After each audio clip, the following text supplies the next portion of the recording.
Alright guys, I hope you're all doing well.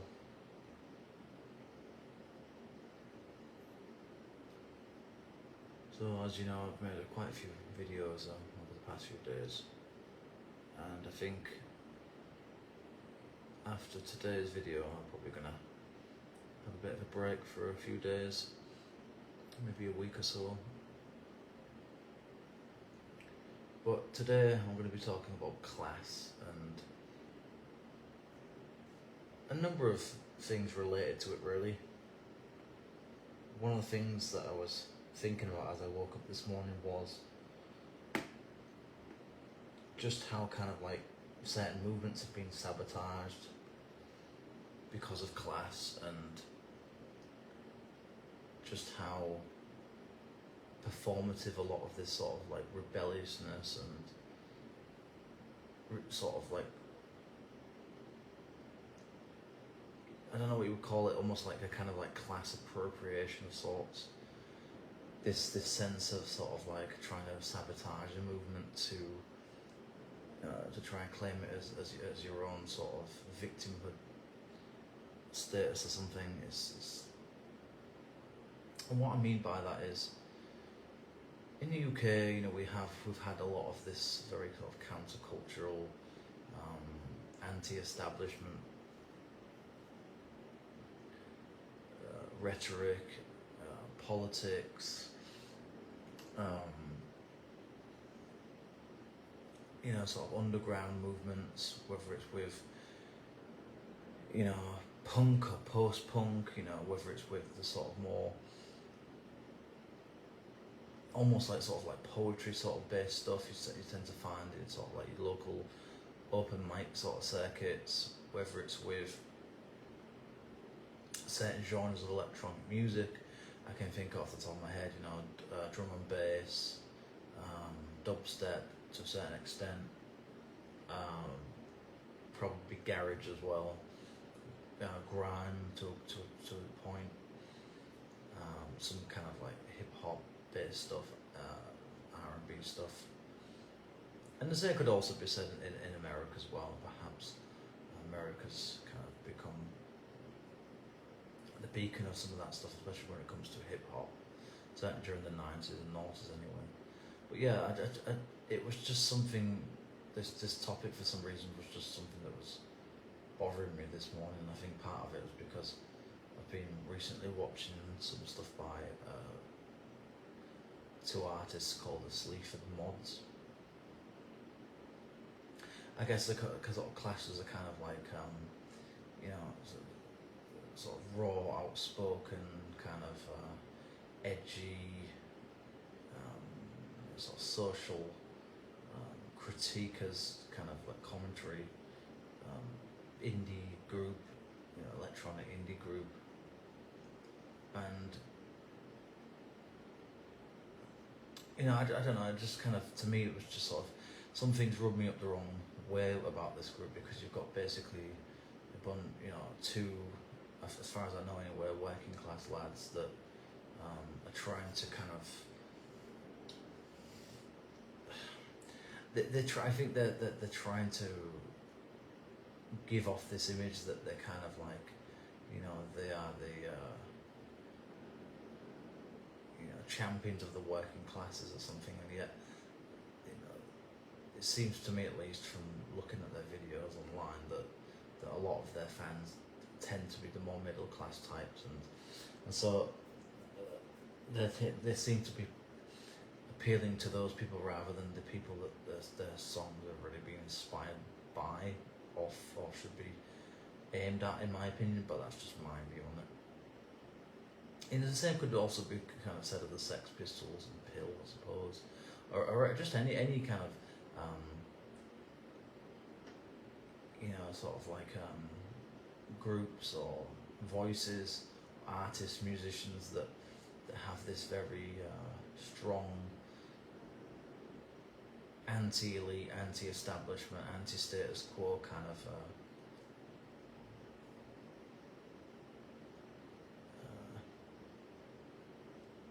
almost sort of a kind of crass, crude, very brutal kind of raw nature to them, when it comes to highlighting social or political or cultural, sociological issues, class issues.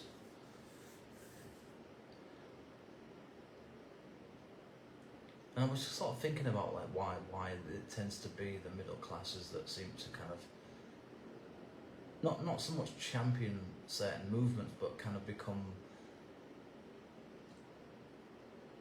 the they kind of hold the mantle, as it were. I suppose you could say they kind of hold this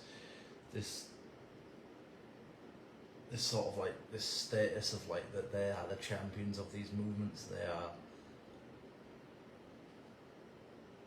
you know, the voices of the of the disenfranchised. Or they are the voices of the you know, the misunderstood in society, the eccentrics, the outcasts, the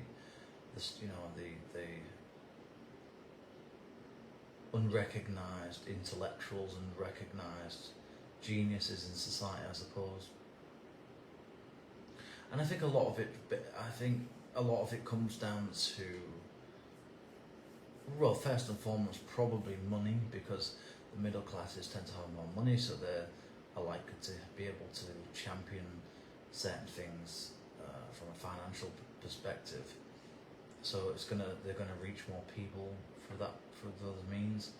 And obviously, you know, you can think of drum and bass as an example of that, as, you know, a movement that was in many respects kind of built out of, well, it was built out of jungle really, and you know, even just really sort of like the early days of these, you know, the kind of 90s electronic sort of punk era, I guess you could call it. You know, the days of rave, jungle, drum and bass.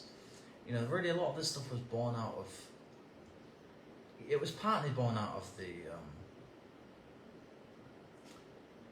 the influence of dub and things like that, and the Jamaican sound system culture and stuff. But it was also built out of. I think I think a lot of it was built out of a sense of oppressiveness in working class areas, and this sense of inequality and unfairness, and you know, there's a government sort of scapegoating the working classes for the issues of the 80s and 90s. And so I think a lot of working class kids jumped onto those bandwagon because they felt a sense of empowerment at that time.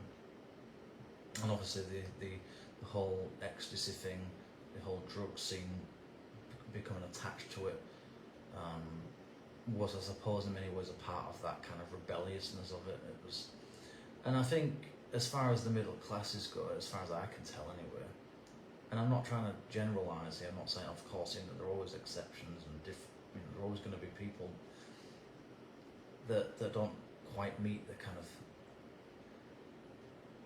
that don't fit into a neat little box, but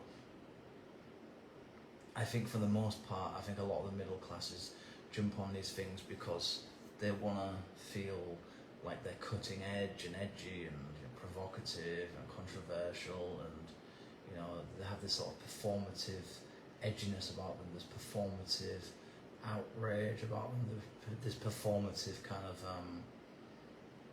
you know, rebelliousness and just sense of like they're revolting against the system kind of thing. They want to be they want to be seen as the underdogs in some sense. You know, they want to be seen as you know, the misunderstood class. You know, the class with the real struggles. You know, the class with the real victimhood. You know, like all that kind of thing.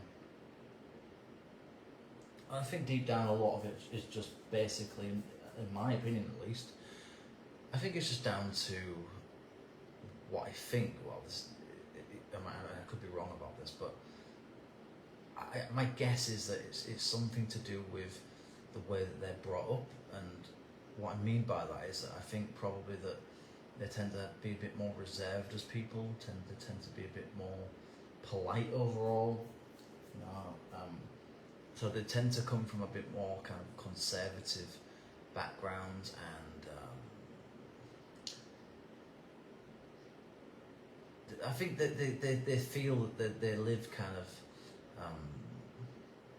sort of secluded, kind of a bit oppressed, a bit kind of overly rigid and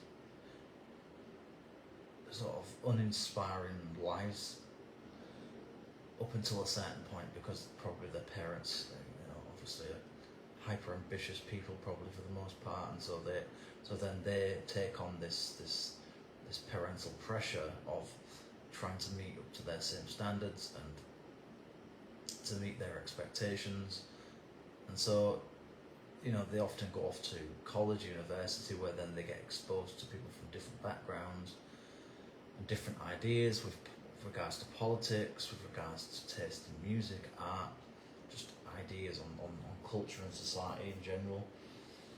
And I think that a lot of the time that's where the brain rot sets in, probably, for a lot of these people. They come in with this sense of entitlement. They come in with this sense of superiority, and so they try to dominate and try to persuade others of their,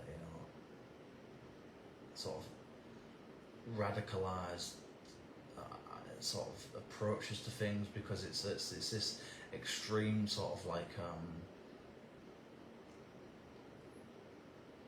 overcompensation for a life that was unfulfilling, that was boring, that was tedious, that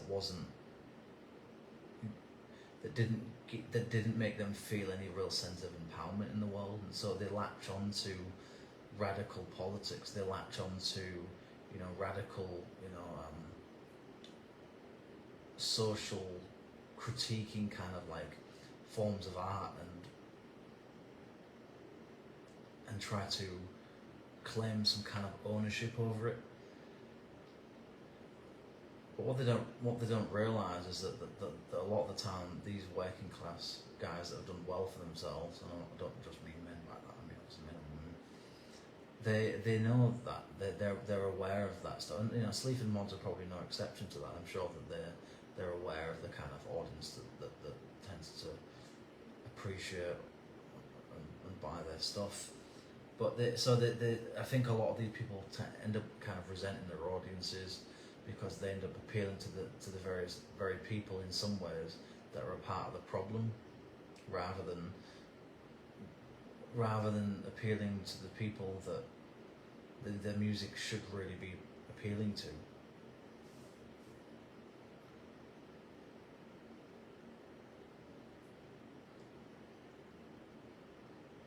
There's nothing wrong with being brought up in a middle class family or environment. There's nothing wrong with having aspirations and ambition. I think those are things we should all have, regardless of class. But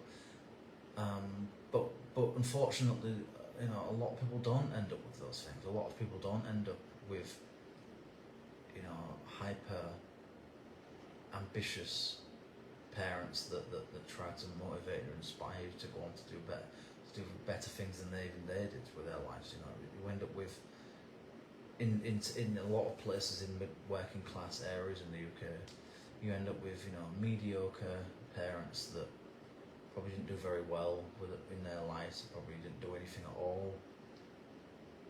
Either were drug addicts, or had issues with alcohol or drugs, and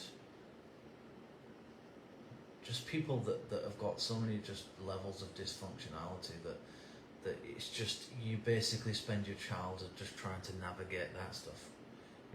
That in and of itself is and the effects of that stuff on you don't really truly, I don't really think you truly understand the gravity of those things unless you've lived it, unless you've really had to confront your demons and you confront your insecurities surrounding all of that stuff. And this is what the middle class, a lot of the time, they don't understand. They don't understand what it's like to live like that.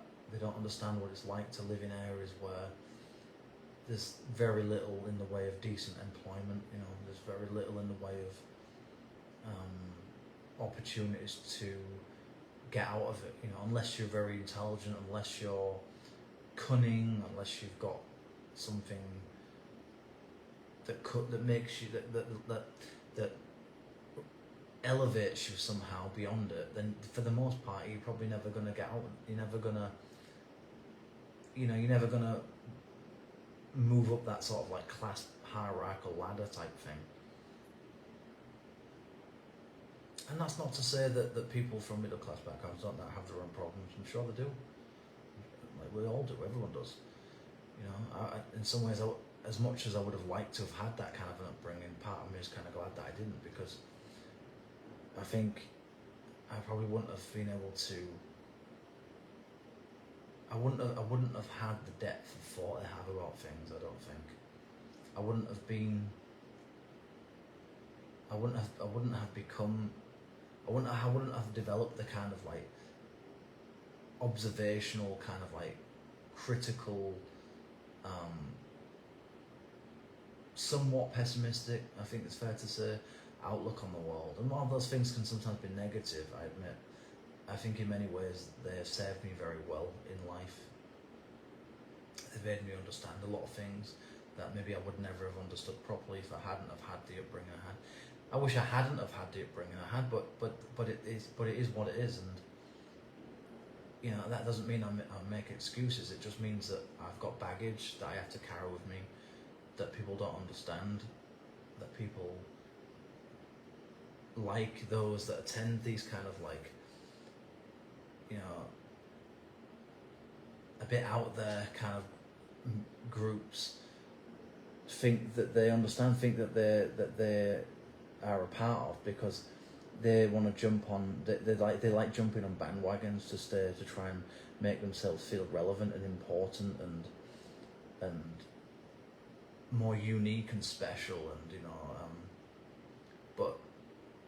but the reality is, I as far as I can see anyway, is that a lot of it just comes down to insecurities. It comes down to, I think, probably a sort of an identity crisis, of sort of class-based identity crisis, that they don't really know who they are, and they want to latch onto something that gives them a sense of, sort of a fuck you sort of statement to their parents, a kind of fuck you statement to society and culture, and I think that's just basically an overreaction to their very probably for the most part more conservative, more reserved sort of just way of life, way of thinking and doing things, and so it's essentially just a form of rebellion, really. Just as I think a lot of those that jump on the bandwagon of the left and woke ideology and stuff are kind of just they think that they're fighting some like just moral cause, but in the end, in reality, all they're doing is just worshipping their own egos. They're just letting their insecurities play out externally. They're just people that, for the most part anyway, that feel some kind of pressure to be involved in this stuff because either their friends are in it, or their family have some similar views, or it's just that's the in thing at the time. That's the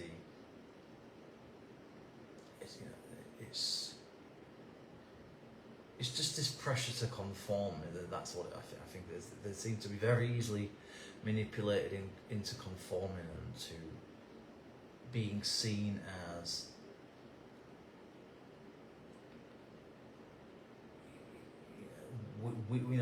I think that there's this sense that they feel that they have some duty, some eternal pressure in them to become the voices of of morality and the voices of justice, and I don't know where it all comes from, but I think a lot of it's probably just down to education, especially over the last 10 years. A mix of peer pressure, a bit of a kind of like exaggerated reaction to a very tedious life, probably. It's like it doesn't surprise me to see these people at drum and bass events and, you know, at techno events and things like that. You know, they're more kind of like more wilder side of electronic music. Or just anything that sort of makes them feel that they're, you know, like they are the kind of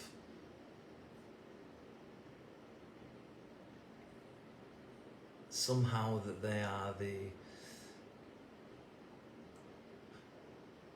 you know, the chosen ones, as it were, you know, the chosen people to represent a specific cause or idea or movement, and really it's just all they're really doing is just trying to claim something that I don't really think they have any right to try and claim ownership of, because they didn't earn it. It wasn't aimed at them predominantly. You know, of course you're always going to have like people that are critical of their own class, or critical of their own people, as it were, you know. But those are probably more exceptions to the rule, really. I would imagine for the most part that most of those people who attend,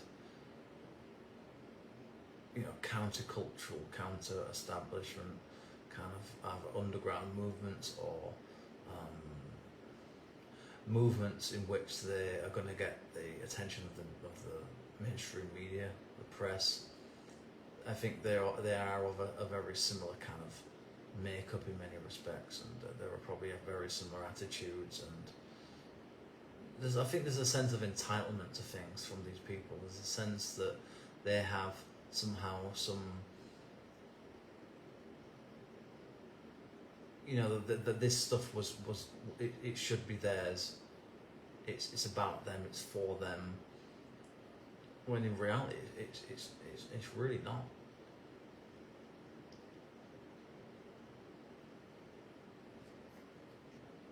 I think they're just like latching onto things because, you know, it's like a fashion statement, isn't it? You know, it's like a trend. It's a, you know, like I said, it's the in thing. It's the popular thing to do at the time, and you know, it gives them this sense that they're doing something with their lives. They're achieving something. You know, they're somehow, you know, making the world better in some sense. You know, they're making the world more aware of like the injustices of class and stuff. But what they don't realise is all they're really doing is just in some indirect way, kind of just like making things worse. They're not actually changing anything. You know, some. And I think it just a lot of like cultural revolutions and youth-based sort of movements or revolutions, revolts, if you like, against the system. You know, they just end up becoming. They get lost. They get manipulated. They get sabotaged. They get bought out. You know, they get fueled by one form of extreme politics or another. They're just bandwagon hoppers, I think, a lot of these people. You know, it's they like the I think they find the appeal of the working classes in this sense of they respect them, I think, to a point, but they also kind of cringe at certain parts of their makeup and identity and society and culture, in my opinion. And so there's this sense that they want to be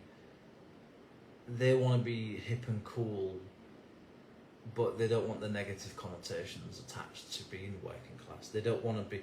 They want to be seen. They want to claim. They want to kind of like mold things to fit into their own idealized, sort of romanticized forms of like the working classes, but they don't want to. You know, they want to distance themselves from the other sides of it. You know, they don't want to. I think they want to kind of like claim a kind of like middle class based persona of the working classes, you know, almost a kind of caricature of it or something. You know, they want to kind of claim some sort of like superiority over certain narratives, certain rhetoric, certain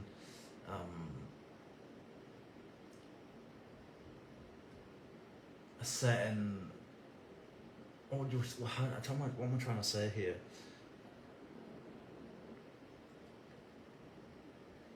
I think they get compromised. These people get compromised. These people get they get manipulated. They don't realize that they're being played. You know, they're being played by the working classes, but also the working classes being played by the middle classes.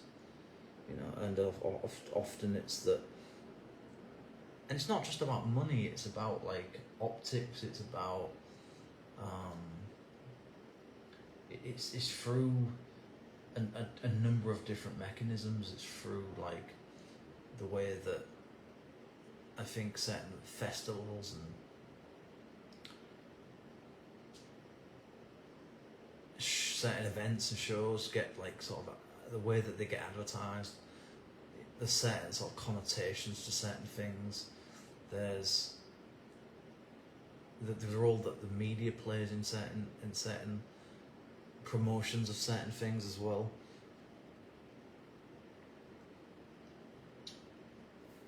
You know, what were once sort of underground class-based struggles become essentially a kind of commodity. You know, they become a form of capitalism. They become a form of,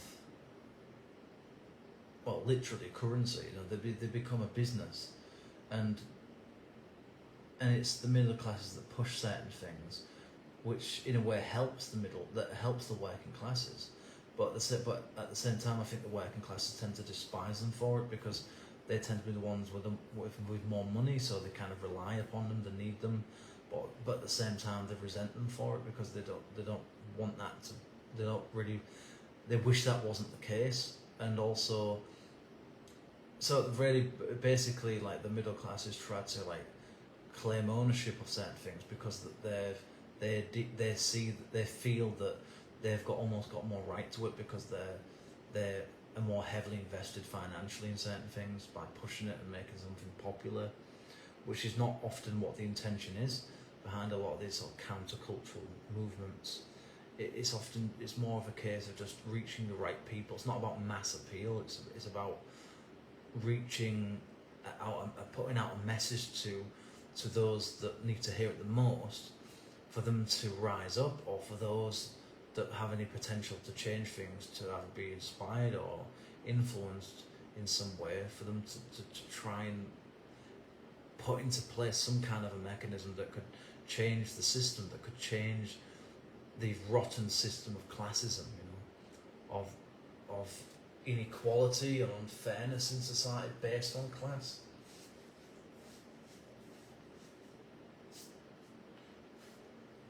And I'm not saying that there aren't middle class people that have had difficult upbringings, that have had some terrible issues in their lives and because of their parents. I'm sure that didn't probably. I'm sure there's no doubt about that. But I would say probably that a lot of them just they want to be victims, because they see that there's something to gain from it. They want to play the victim card because they think that somehow that elevates them, that they have some kind of elevated status in society. They see themselves as both victims and victors in some sense. You know, that you know, we should be listened to more than the working classes. You know, we have more to offer. You know, we're more affluent, we're wealthier, we've got more resources at our disposal. Or there's this sense of like this sort of like, what would you call it? This kind of like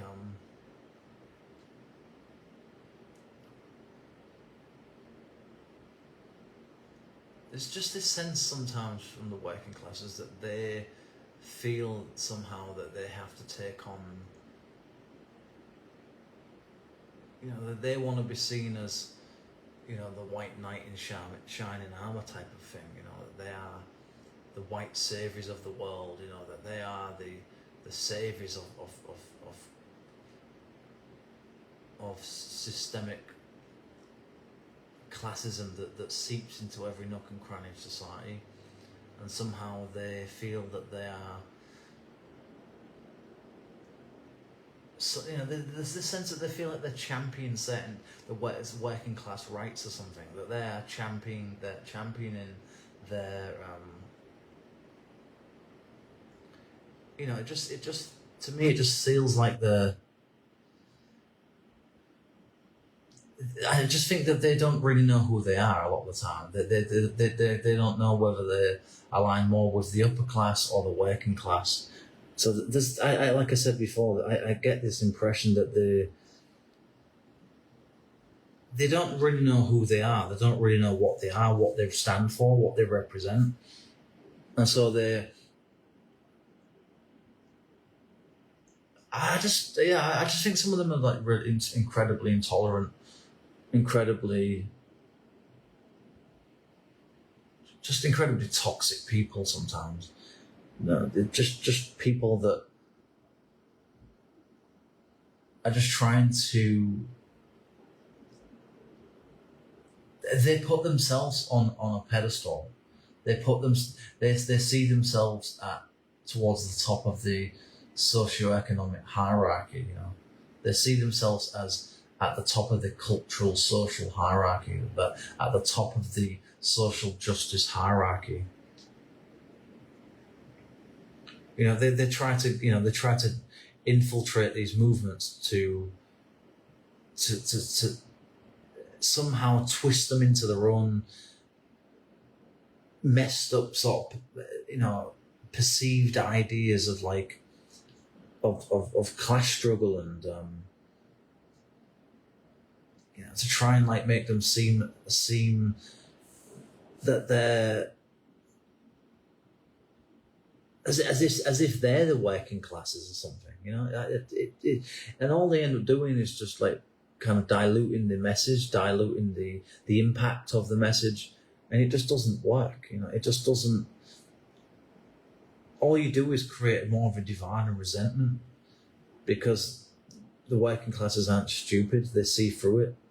They know how they're being manipulated. They know what's going on, but at the same time, they need those people to either get out of the kind of to get out of a situation that's kept them stuck for years or decades. So there's this very difficult relationship, I think, in many ways, between the working classes and the middle classes. They both kind of need each other in some senses, but they also kind of despise each other, partly because of historical factors, but also because they wish that they didn't. They wish that they didn't need each other. You know, a lot of these movements have come out of real, and often decades long, if not very centuries long, actually, of oppression, of perceived oppression, anyway. And so you just, you know, you've got these, I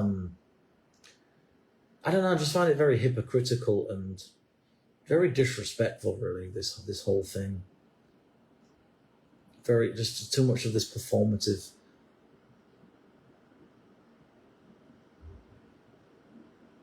status-seeking stuff going on, and I just find it incredibly annoying, really, a lot of it. You know, just too many of these pseudo-intellectual types of people trying to cling on to some identity that really has nothing to do with their lives. That is not it. They don't relate to it. They think they do, but they don't. And you know, it's just, like I said, I call it class appropriation because that's what I see it as, to some extent, anyway.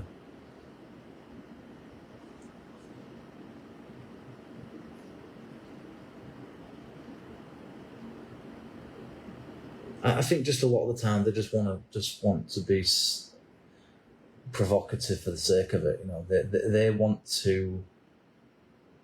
Essentially, I think a lot of it comes down to them wanting to use the working classes for their own gains, for their own intentions, and for their own benefit, rather than them being in line, aligning with them. There's a sense of that, you know, the working classes are a commodity to the middle classes. They are a real source of, you know, they are a capitalist advantage. You know, they are a, you know, as they often see them as, you know, the workers. You know, includes in the name working class. But what that really means is basically those in low-paid jobs, or low-skilled or unskilled, or those unemployed people, or those in sort of, you know, lower sort of the lower end of, like, you know, the lower end of whatever it is that whatever career they're involved in, whatever sector it is. Whereas in the middle classes, they tend to be more affluent and be more wealthy. They tend to be the people that have got more, you know, they tend to be more well-to-do types. So you might think of people like doctors and lawyers, and maybe, you know, classical musicians, maybe, you know, management types, head teachers, you know, business owners, those types of people.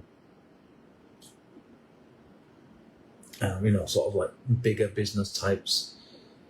You know, bankers, those kind of people, etc.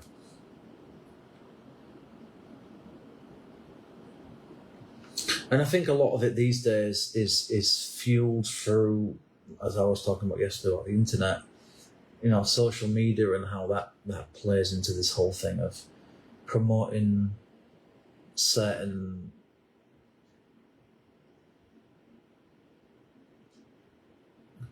it plays into this thing of engagement and attention seeking, and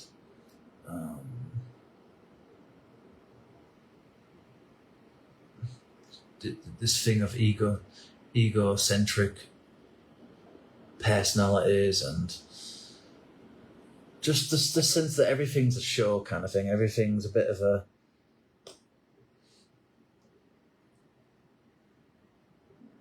just a performance. That's how it feels a lot of the time. It's just a performance. It's not it's disingenuous. It's not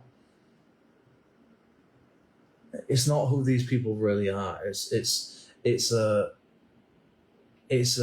version of variety. It's a variation of these people that suits them under very specific circumstances, but it's not really who they are. It's an as and when type thing. It's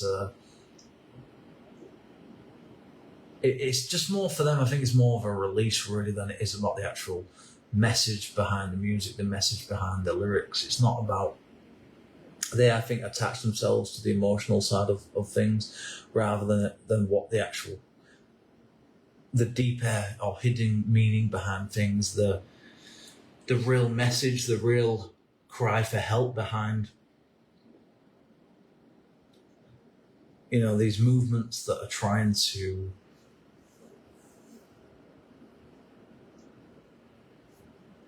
reveal to the public the realities of what it's like to grow up in a place where domestic abuse is common, alcoholism is common, drug abuse is common, unemployment is common, you know, a lack of investment is common, social and economic decline is a norm, crime is a norm, and there's just a sense that things are out of control but nobody really cares. Most middle class people, they don't understand that, and they never will, because they didn't grow up in it. So I just find that, to me, it's just the audacity of these people to try and cling on to certain movements and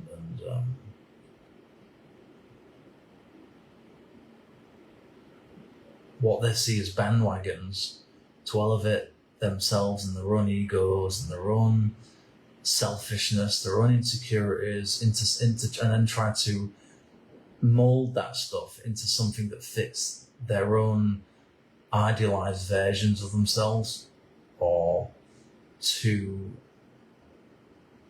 romanticize the working class in some sense, to give people this sense that we're just like the working classes, and I see it all the time. I've seen so much of it over the years. The sense of, and not just, I've met middle class people myself, and having been around that, actually, I had some friends who were middle class, or more middle class than I were anyway, or leaning towards being middle class. I can tell you that they have very different lives. They have very different people to me, and which is in a way is a good thing. I wouldn't want anybody else being like me, like bad enough me being me. So, I get it to a point. It's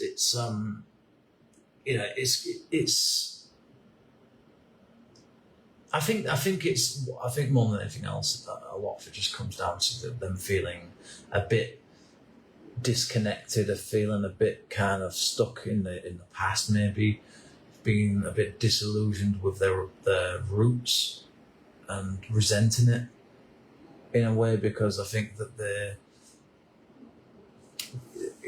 from very young get pushed into a lot of sort of extracurriculum sort of activities and a world that tell, a world of being ambitious and being competitive and being smart and passing your exams and and getting good grades, and I think they reach a point probably somewhere in their teens or early 20s, mid-20s, where they kind of start to kind of rebel against all of that stuff, and they start to feel that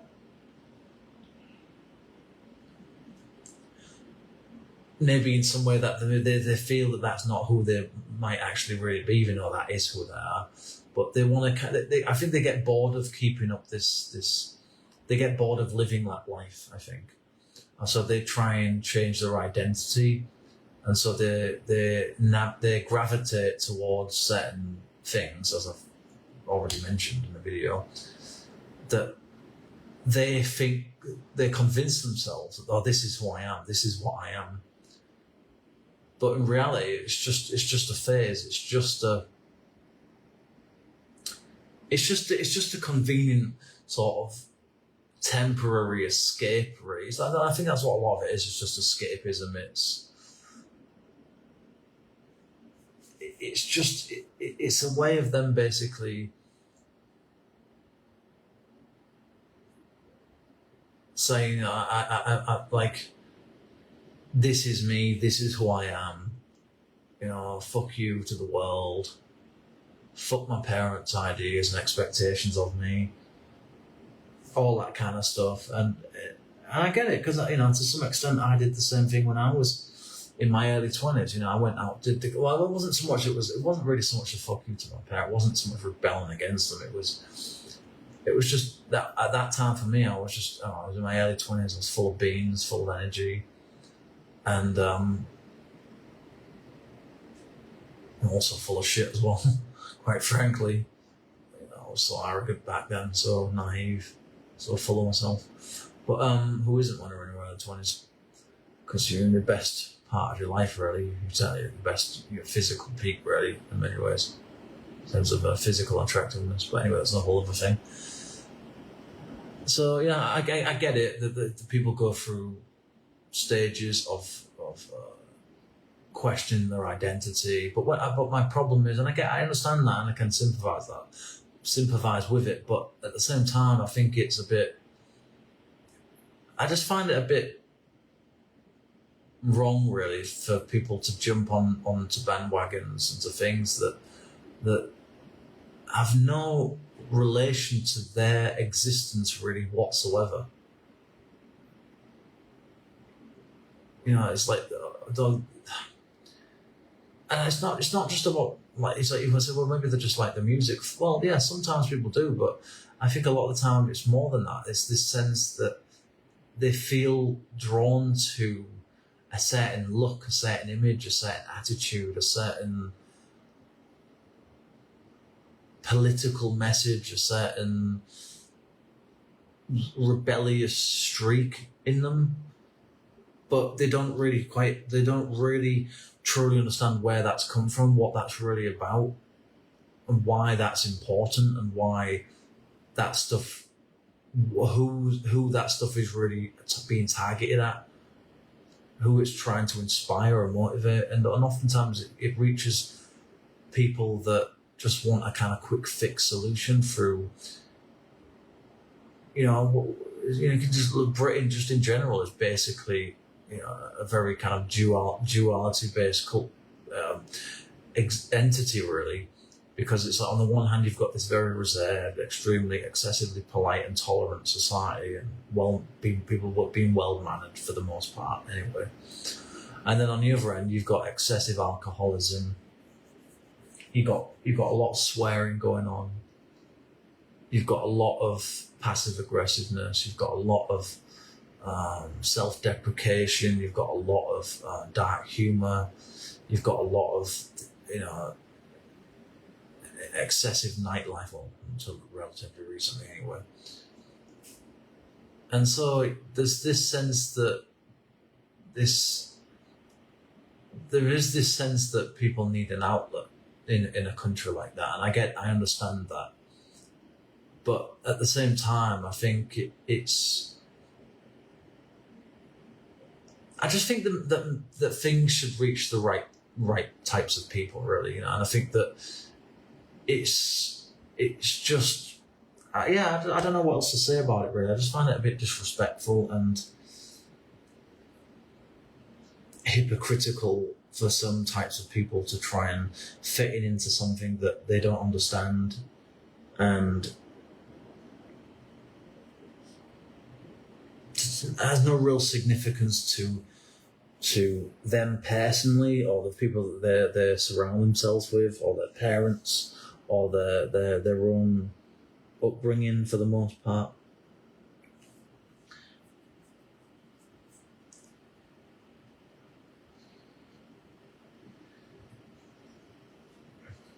And I don't know really. It's just this sense of privileged individuals with a sense of entitlement trying to essentially kind of rob the attention away from the people that need it the most onto themselves. And I just find that very despicable and, quite frankly, a bit disgusting, really. It's just not right, is it? That's not the right thing to do, I don't think. You should have your own counterculture movements, create your own things, be rebellious if you want to be, revolt if you want to be, but do it on your terms, do it in the ways that resonate with your community, resonate with your people, your class, I guess. It's like, I suppose, in a way, or at least, like, if you're gonna if we're gonna come together and come under one banner, let's say that we're not all the same, and that we don't all like each other, that we don't all get along, that we've come from very different backgrounds, and let's not just call all of this bullshit of like we're all one, we're all the same, this kind of bullshit message, because it's just not true, is it? It's just not true. That doesn't mean we shouldn't respect each other and be civilized, but I just think that at some stage you just have to be honest about it. Say, look, let's have the honesty here. Let's have it out. Let's just get the truth out here. You've people that have come from a position of a much more advantageous life than I've had, and I haven't. That's just the truth of it. And by you being here, as much as you're welcome here, you are kind of like diluting the impact, you're diluting what this is really about. you don't understand what the real experiences are, and you're trying to trivialize them. You know, you're trying to weaken things, whether it's direct, whether it's deliberate, or it's, you know, or indirectly. I don't know all the time what the true extent of it is, but in some way or other, there's just an irony to it, isn't it? There's a lot of hypocrisy, I think, to it. It's ironic that people who advocate for certain social causes, you know, they live comfortable lives, and you know they're detached from the actual true state of reality. For a lot of people, they don't see it, they don't live it, they're not surrounded by it, they probably don't even know anybody who has that kind of a life.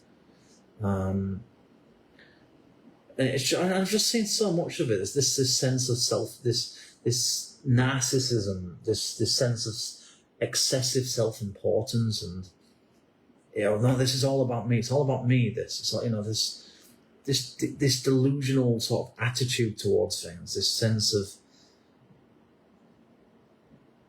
you know, this is about me. It's not about anybody else. This is about me, and I'm a victim. No, I'm a victim. No, I'm a victim. No, I'm a victim.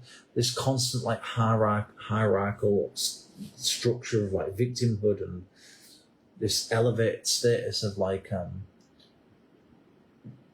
well, I wasn't really that privileged, you know. I wasn't really that, you know. It's like I'm the real victim here. You know, you don't understand the oppressiveness of my upbringing. You don't understand the struggles that I went through as a middle class person. True, that might be true, but I can guarantee it wasn't. It probably wasn't as worse as what a lot of people in the working class communities went through. Most of those people would kill to have your life, your quality of life. So there's this almost like this ungratefulness to them. There's this sense of a lack of gratitude, a lack of appreciation, you know, a lack of respect to their parents, a lack of respect to, you know, the parents' sacrifices, the parents' efforts. There's just this sense that, oh well, that's not enough. That stuff wasn't enough for me. So now now I have to sabotage. Now I have to go out there and try and find something that's gives me more empowerment, like a sense of empowerment, even though in many ways it isn't that. Then their upbringing gave them, or that they feel that their upbringing gave them.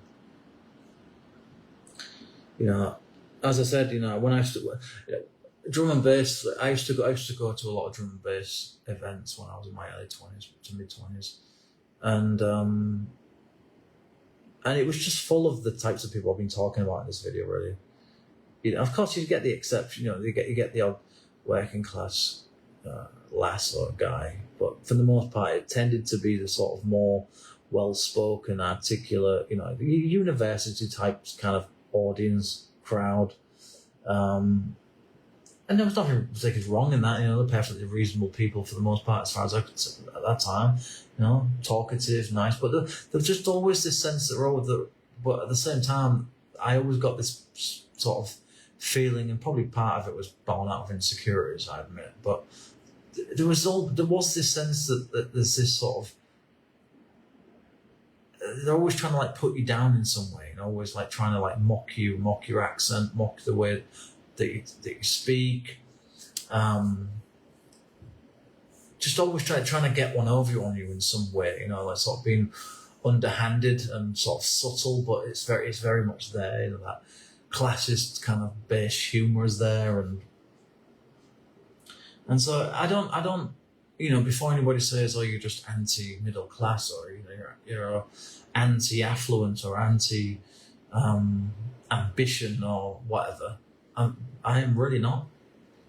I really am not. I think it's great if you can get out there and make something of your life, you know. I congratulate if you do that. I think that's a great thing, and that's what we should all try to do with our lives. But unfortunately, not everybody has the same opportunities, and that's just the reality of it. Not everybody is as entitled to things as others, because some people are brought up grew up with parents that have got a lot of money, so those parents then push them towards a lot of things that those in working class communities don't usually get pushed into. And it's not just about money; it's about the types of people you're surrounded by. You know, if you're around people that are doing well, then you're likely to want to be more ambitious to do well as well. So it's like you're going to be motivated, you're going to be inspired when you're not around that. When you're just around, you know, people with no ambitions, no aspirations to ever do anything with their life, no confidence, no sense of self-worth, no drive, no motivations. And there are a lot of reasons for those things. I've already talked about them before, so I'm not going to go on about it here. But those things lead you to, in many ways, become like them. You know, you become what you see in many cases. You become what you're surrounded by.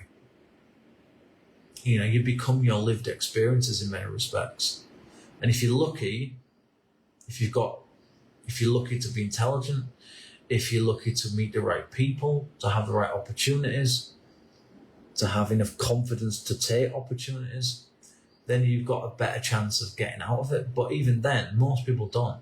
The vast majority of people don't make it out of those places. They might move into a better area of the city or the town or whatever, but for the most part, they'll always be seen as working class. You know, they'll always have a bit of a, you know, it's a bit of a generalization stereotype, but like, you know, they will have your typical, you know, 9-to-5 job, you know, sort of basic salary, you know, might not get a promotion, might work in a trade, and there's nothing wrong with that. I'm just saying, you know, they're not likely to become, you know, wealthy business owners, or, you know, they're not likely to end up with like 3 or 4 cars in the drive or 3 houses, or. And I'm not saying that most working class people want those things, but my point is that they're not going to, generally speaking, they're not going to end up being people that end up with, you know, a hell of a lot of money in the bank. They're going to be people that have to work their asses off to save just enough money so that they can pay for a nice holiday once or twice a year. You know, pay off the car in a relatively all right car. You know, it's a relatively basic house, but, you know, an all right-ish kind of area. Pay for the kids, you know, holidays and clothes, and, you know, all house things for the house, etc., etc. Yeah, I'm talking about a kind of relatively sort of mediocre kind of a life, I suppose. You know, of course, education matters, and pushing yourself to try and get out of the things of a difficult situation matters, but yeah, it's not always that simple. It's not always that easy to do, and there are a lot of struggles or a lot of problems that people in working class communities face. That again, people from, generally speaking, not all, but most, I would say, people from middle class backgrounds, they don't get it. They do not understand it. And that's not, but you know, I'm not saying that working class areas are somehow some kind of, you know, equivalent, you know, sort of modern equivalent to poverty in historical poverty in Africa or something like that. Of course not, but it's more relative poverty. It's more structural, systemic, bureaucratic poverty in many respects, because it's a system that keeps you down in many ways. It's a system that bogs you down. It's a system that breaks your soul after a while, whether it's through crap employment, whether it's through being unemployed, whether it's through antisocial behaviour, being surrounded by people on drugs, being surrounded by people that have no consideration for you, your peace or your comfort. And again, you know, most people, just all of the issues that the people in these run-down, deindustrialised areas that have been going through for the past decades. You know, looking around, you're seeing more and more things closing down, things getting older, things not being repaired, the roads, you know, not being potholes everywhere. You know, council taxes going through the roof, bills are going through the roof. You know, politics is getting more and more divided. And it's just, things just seem to be getting worse. Nothing ever seems to be getting better in the UK. And it's been like that for decades now. And so when these voices like the Sleaford mods come about, just as an example, of course working class people are going to relate to it because they can. Of course they're going to, see it as a kind of, that those people are speaking for me, on behalf of me, on behalf of people like me. So I just find it,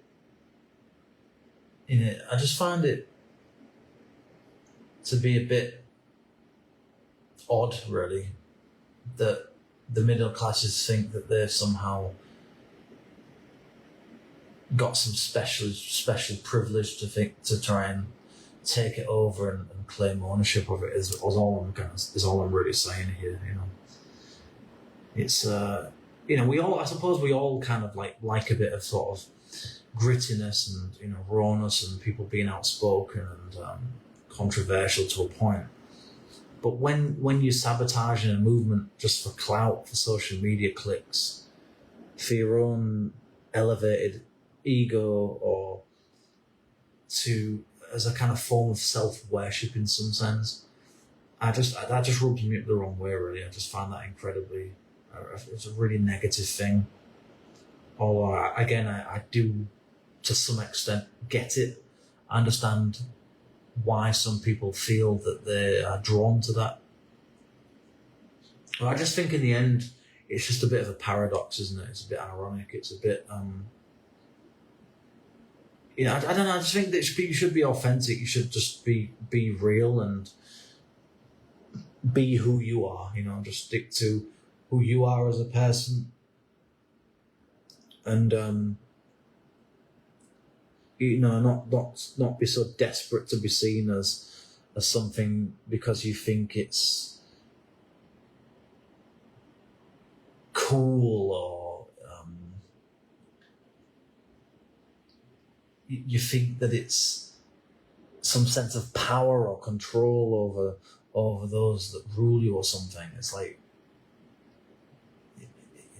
or to try and use those things as a form of power and control, and to try and convince others that you're doing it for the benefit of those that the messages of that art and music is about, when in reality you're just using it as your own, a fuel to your own fire, for your own causes, for your own class-based ideals and hidden motives and agenda, because that's the way I see it. So anyway, yeah, it was just something I wanted to kind of mention today. I don't know exactly why that was bothering me this morning, really, when I woke up, but it was. So it was just something I wanted to kind of get out there, really, and just kind of address. I haven't probably addressed everything I could have talked about, but I think I've covered just about enough of it, I think, at this point. So yeah, I think I'm probably going to leave that there for today, unless I can think of anything else to say about it, which I don't think I do. So yeah, I think I'll just leave that there for now, and yeah, let me know what you think. I know this is one of those very difficult topics here, and it's going to touch a lot of nerves of people. But yeah, the whole thing of identity crisis, class appropriation, sabotaging of cultural movements, I do think this is it's been a major factor in class division, I believe, although it wasn't supposed to be. I suppose indirectly it could have been a form of unity, but I think it's actually in many ways driven a wedge between classes. Probably upper classes have probably got a role to do a lot of this in some way as well. But anyway, yeah, I think I've covered the topic as best as I think I could have done. And let me know what you think. Let me know your thoughts in the comments, and I'll catch you on another video probably at some point next week now. So thank you very much for watching, and I will catch you very, very, very soon. Thank you. Bye-bye.